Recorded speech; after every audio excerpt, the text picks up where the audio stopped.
So, today may video vlog is yan, ang ating ginataang seafood na napakasarap na naman, guys. Dadalhin ko to sa aming reunion.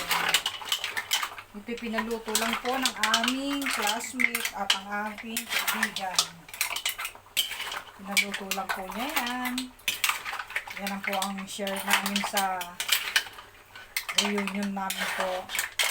Sa batch po namin. May reunion po kami tonight.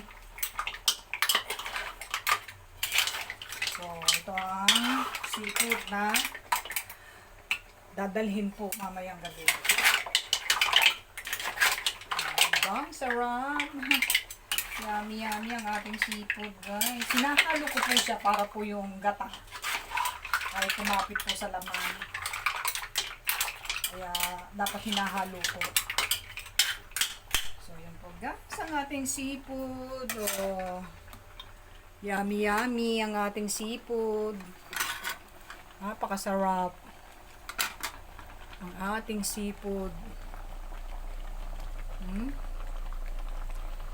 Masarap yung sweet corn. Siyempre, yan. Hindi ko na hinaluan ng crab. Kasi mahal sa palengke crab. Mahal ang kilo. Kaya yan lang po ang ating seafood. Yan, ang ating mixed seafood.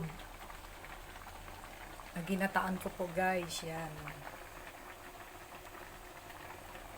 Ang ginataang seafood with sweet corn. Sarap oh, di ba? Naririnig yung tunog ng luano. Sarap ng luto niya oh. So yan po lamang guys ang ating vlog for today. At sa susunod pang uling video natin. So guys, thank you. At maraming salamat sa suporta ninyo sa panonood po ninyo ng aking mga video. Thank you so much. Salamat po sa Diyos. Thank you for your watching.